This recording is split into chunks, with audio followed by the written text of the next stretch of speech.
ان موقعوں پر پکا یقین کر لینا کہ اللہ تم پر سخت ناراض ہو گیا ہے۔ نمبر 1، جب تمہارا بوڑھا باپ اللہ کے سامنے تمہارا نام لے کر رو پڑے تو یقین کر لینا کہ اللہ تم پر سخت ناراض ہو گیا ہے۔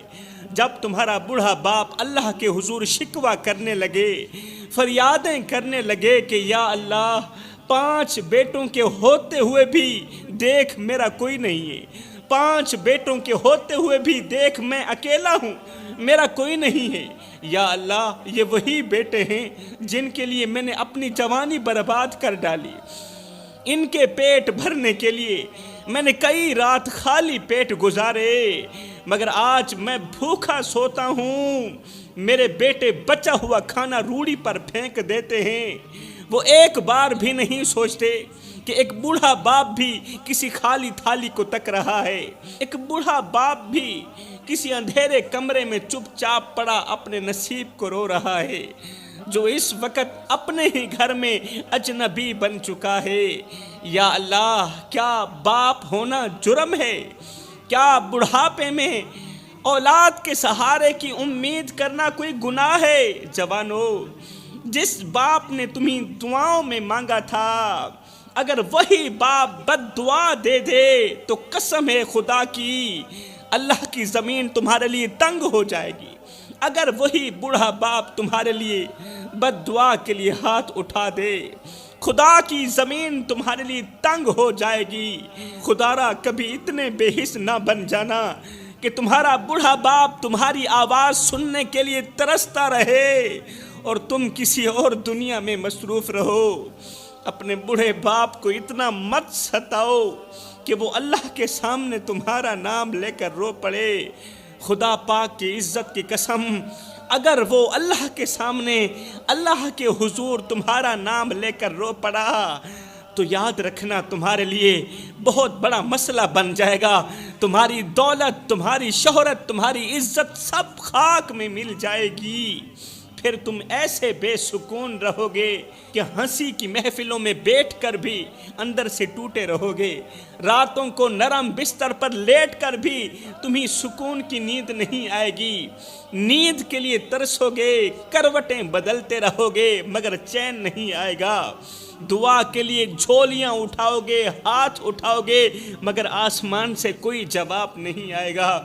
پھر تم چاہو گے کہ وقت پلٹ آئے، تم چاہو گے کہ وقت پلٹ جائے، تم چاہو گے کہ سب کچھ ٹھیک ہو جائے مگر تب تمہارے ہاتھوں میں صرف پچھتاوا ہوگا، پچھتاوے کی سوا اور کچھ نہیں ہوگا، اور باپ کی قبر کے سوا کوئی دروازہ نہیں بچے گا جس پر تم جا کر دستک دے سکو۔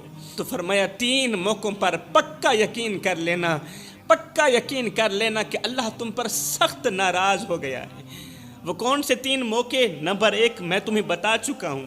نمبر 1، تمہارے ماں باپ جب اللہ کے سامنے تمہارا نام لے کر رو پڑیں تو سمجھ جانا کہ اللہ تم پر ناراض ہو گیا ہے۔ 3 موقعوں پر پکا یقین کر لینا کہ اللہ تم پر سخت ناراض ہو گیا ہے۔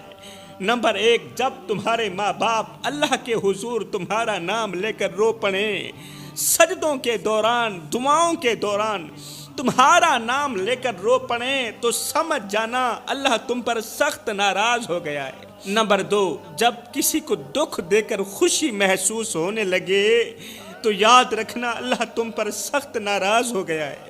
جب تمہاری زبان کسی کا دل توڑ کر مسکرا دے، جب تمہاری بے حسی کسی کی آنکھوں میں آنسو لے آئے، جب تم کسی کے درد کو تماشا سمجھ کر نظر انداز کرنے لگو تو جان لینا تمہاری قسمت کی روشنی بجھنے لگی، تمہاری دعائیں رکنے لگی، اس لیے کہ اللہ تم پر سخت ناراض ہو گیا۔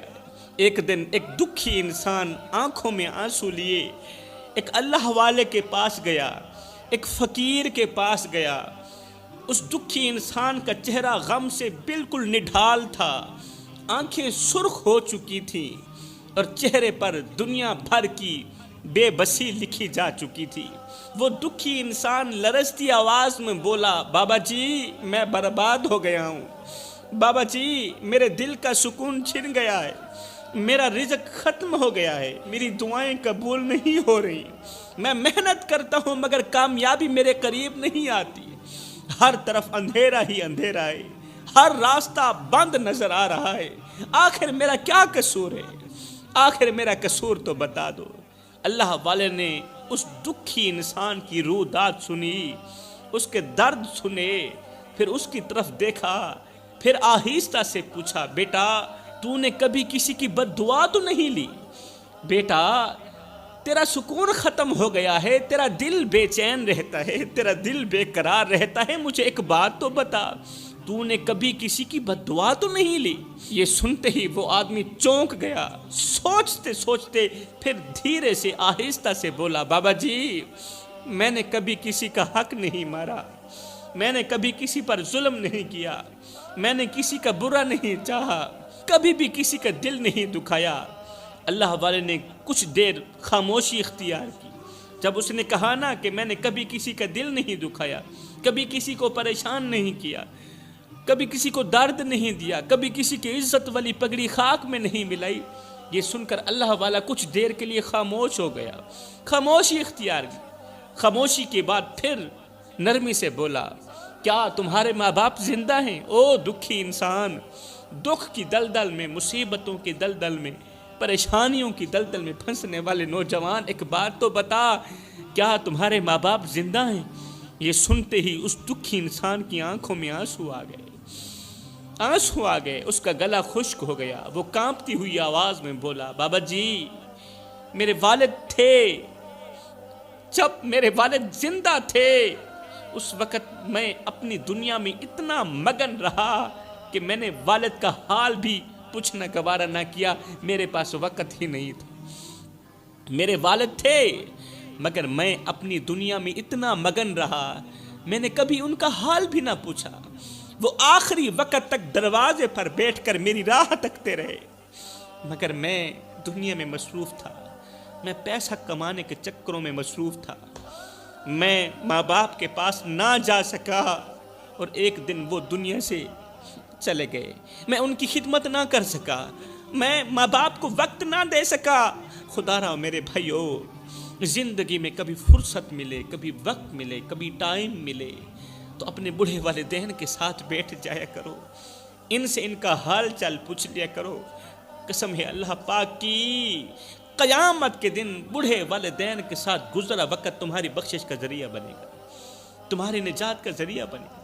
اللہ والے نے گہری سانس لی، گہری سانس لیتے ہوئے بولا، بیٹا ماں باپ کی دعا رحمت ہوتی ہے اور ان کی حسرت بد دعا بن جاتی ہے۔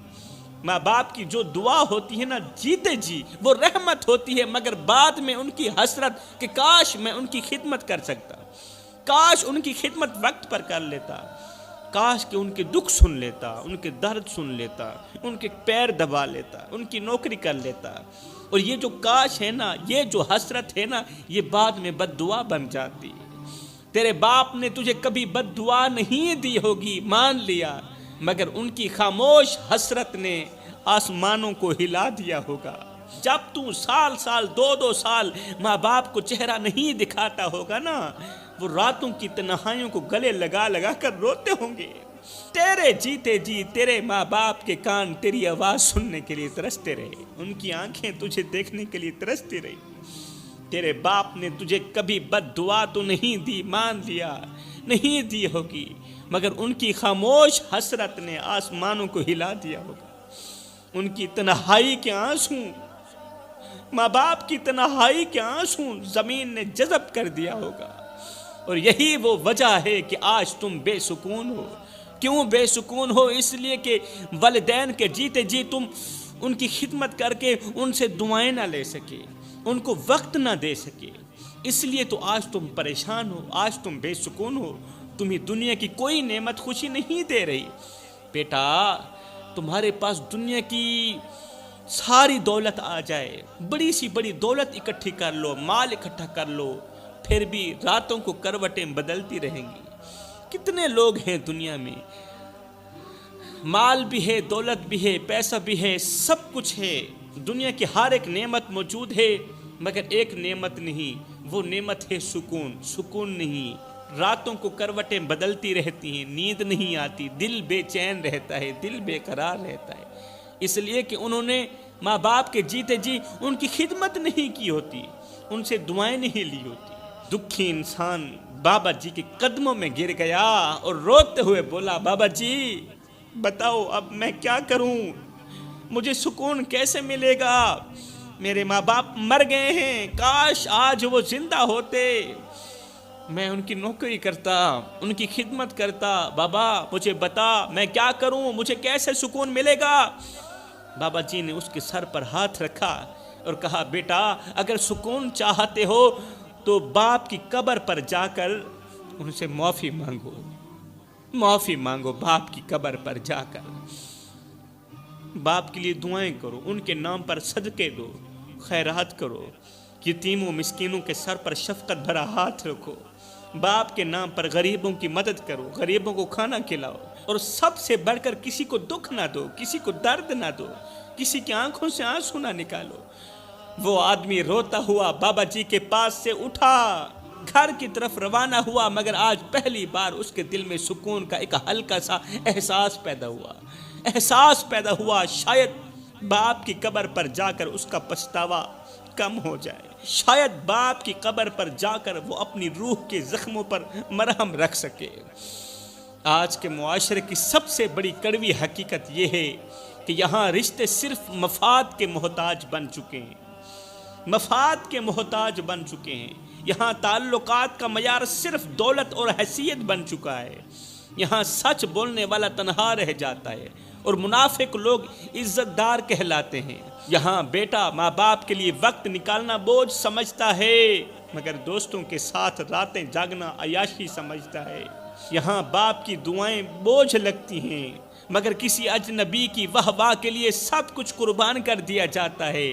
باپ کی دعائیں بوجھ لگتی ہیں۔ یہاں غریب کی عزت کوئی نہیں کرتا، مگر امیر کے جوتے بھی چمکانے کے لیے لوگ قطار میں کھڑے ہوتے ہیں۔ یہاں کسی کے آنسو پوچھنے والا تو ملتا نہیں، مگر مذاق بنانے والے ہزاروں مل جاتے ہیں، قطاروں میں کھڑے ہیں۔ یہاں نماز پڑھنے والا دقیانوسی کہلاتا ہے اور بے حیائی کو آزادی کا نام دیا جاتا ہے۔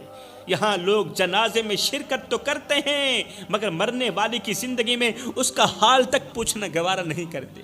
مرنے والے کے جیتے جی کوئی اس کا حال نہیں پوچھتا۔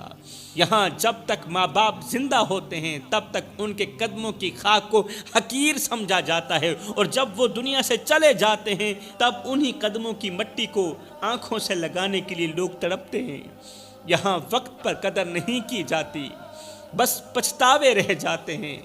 یہاں ہر کوئی اپنی ذات کے نشے میں اندھا ہے، سب کو اپنی خوشی عزیز ہے، مگر کسی کے درد کو محسوس کرنے والا کوئی نہیں، کسی کے دکھ کو محسوس کرنے والا کوئی نہیں، سب کو اپنی ہی خوشی عزیز ہے۔ اور یہی وہ وجہ ہے کہ آج ہر ایک دل بے سکون ہے، یہی وجہ ہے کہ آج دل سکون سے خالی ہیں، چہروں پر مسکراہٹیں ہیں، مگر اندر سے ہر کوئی ٹوٹا ہوا ہے، اندر سے ہر کوئی ٹوٹ چکا ہے۔ میرا اللہ فرماتا ہے، اے میرے بندے تو مجھے بھول سکتا ہے مگر میں تجھے کبھی نہیں بھول سکتا، تو مجھے چھوڑ کر دنیا کی چکا چوند میں کھو سکتا ہے مگر میں پھر بھی تیری راہ تکتا ہوں، تو میرے دروازے سے ہٹ کر انسانوں کے دروازوں پر جا جھکتا ہے مگر میں پھر بھی تیرے لوٹ آنے کا انتظار کرتا ہوں، تو اپنی خطاؤں میں ڈوبا ہوا ہے مگر میں پھر بھی تجھے معاف کرنے کے لیے تیار ہوں، تو دنیا کے آگے ہاتھ پھیلاتا ہے مگر میں تیرے ہاتھ بلند ہونے کا انتظار کرتا ہوں کہ کب تو مجھ سے مانگے گا، کب تو میرے سامنے روئے گا، کب تو اپنی مصیبتوں کی دہائی دے گا مجھے، اور میں اپنی رحمتوں کے دروازے تیرے لیے ہمیشہ کے لیے کھول دوں۔ اے میرے بندے دنیا تیری خطائیں نہیں بھولتی مگر میں تیری ہر خطا معاف کرنے کے لیے تیار ہوں۔ دنیا تجھے ذلیل کرتی ہے مگر میں تیرے گناہوں پر پردے دیتا ہوں، لوگ تجھے ایک بار گرنے پر ٹھکرا دیتے ہیں مگر میں وہ رب ہوں جو بار بار گناہ کرنے کے باوجود بھی تجھے اپنے در پر زبردستی بلاتا ہوں، آ جا میرے دروازے پر، تو صرف ایک بار سچے دل سے میری طرف پلٹ آ، دیکھ پھر میں تجھے کیسے اپنی رحمت کی چادر میں لپیٹ لیتا ہوں۔ ایک بار تو میری چوکھٹ پر آ کر تو دیکھ، اوے بخشش کی حد نہ کر دوں، مجھے رب العالمین بھی نہ کہنا۔ اگر تو میری رضا چاہتا ہے تو میرے محبوب کی سیرت کو دیکھ، وہ جو زمین پر سب سے زیادہ نرم دل، سب سے زیادہ رحم کرنے والے تھے، وہ جو پتھر کھا کر بھی دعائیں دیتے تھے، جنہیں طائف کے بازاروں میں لہو لہان کیا گیا، مگر ان کے ہونٹوں پر بد دعا نہیں بلکہ رحمت کے الفاظ تھے۔ یا اللہ انہیں ہدایت دے، یہ نہیں جانتے، انہیں ہدایت دے۔ یہ وہ نبی ہیں جو اپنی امت کے لیے ساری رات سجدے میں روتے رہے، جو قبر کے اندھیروں میں اترنے والے ہر گنہگار کے لیے مغفرت کی دعا مانگے گی۔ مگر افسوس، آج وہ امت جو نبی کی دعاؤں کا مرکز تھی، وہی امت نبی کو بھول بیٹھی ہے۔ اے میرے بندے، میں نے تجھے اپنے محبوب کے ذریعے روشنی دکھائی، میں نے تجھے قرآن دیا، میں نے تجھے وہ راستہ بتایا جو تجھے جنت تک لے جائے، مگر تو پھر بھی دنیا کے اندھیروں میں کھو گیا، تو پھر بھی میرے محبوب کے راستے سے بھٹک گیا۔ آ جا میرے بندے، ابھی بھی دیر نہیں ہوئی، ایک بار میرے محبوب کی سیرت کو اپنا لے، ایک بار ان کی سنت کو تھام لے، بس ایک بار واپس آ جا، میں تیرا رب ہوں، آج بھی تیرے لیے اپنی رحمت کے دروازے کھولے بیٹھا ہوں۔ تو فرمایا چوتھا موقع، جب تمہارے اندر کا مفتی تمہیں شرک کی طرف لے کے جا رہا ہو، تمہارے اندر کا مفتی، تمہارا من تمہیں شرک کی طرف لے کے جا رہا ہو، تب یقین کر لینا